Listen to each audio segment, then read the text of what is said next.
Okay, question number 1. What is the apocrypha? All right. Let me just grab a book here really quickly. The answer book by Dr. Sam Gipp. I want to look up the man's name. I'll be right back with you. All right, page 45 of Sam Gipp's book, the answer book here. I like how he has this phrased here. It says, question, what is the LXX? Another name for the apocrypha, basically. I'll get into that more as we continue here. Answer, a figment of someone's imagination. Very good. Basically, the way that the story goes, this apocrypha, the apocrypha is a collection of books found in the Septuagint. Okay, and the Septuagint is supposedly a Greek translation of the Old Testament. Now, apparently between the time of the finish of the Old Testament, the last book written in the Old Testament, until the time of Jesus Christ showing up, the Jews decided that they needed to evangelize the Greek world. So they wanted to make a translation of the Old Testament from Hebrew into Greek. Okay, so there was supposedly this thing here, the letter of Orestes, and this guy decided that he was going to basically get 6 Jews from each of the 12 tribes together, and that, 6 times 12 is 72, and that they would take this committee and they would make this translation from Hebrew into Greek.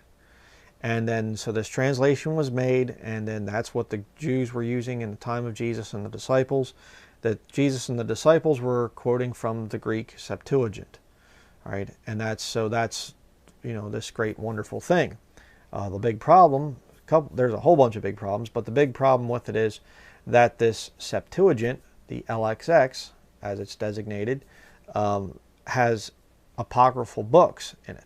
Books of the apocrypha. In other words, books that are not part of what we would call the 66, the Christian Bible, the 66 books of the Bible. Now, they are in the Catholic Bible because they teach a lot of false doctrine. But, that's just where the problems begin. Let's go over some other problems. First of all, the fact that the thing is called LXX.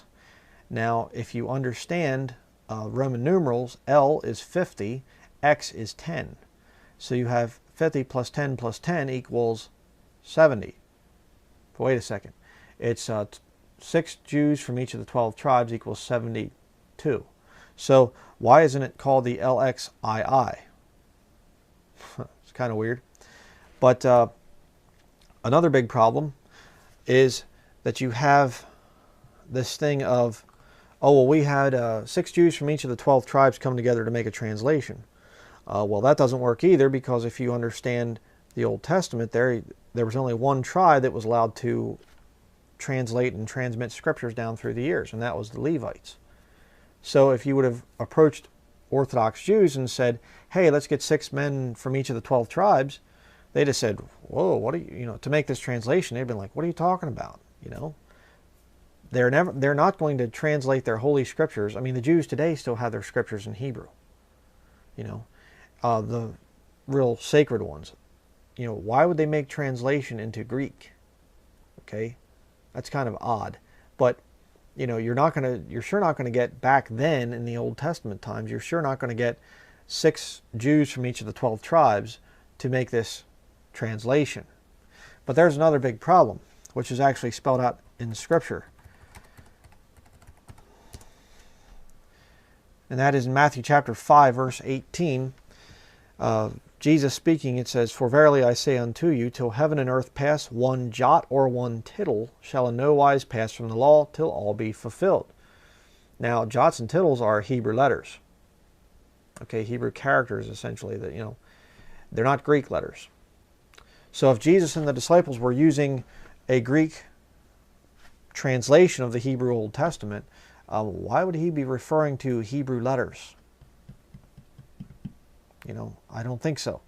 And Jesus oftentimes read the scriptures in the synagogue. Now, according to my understanding, they don't read anything but Hebrew in the synagogues, especially back in Jesus' day.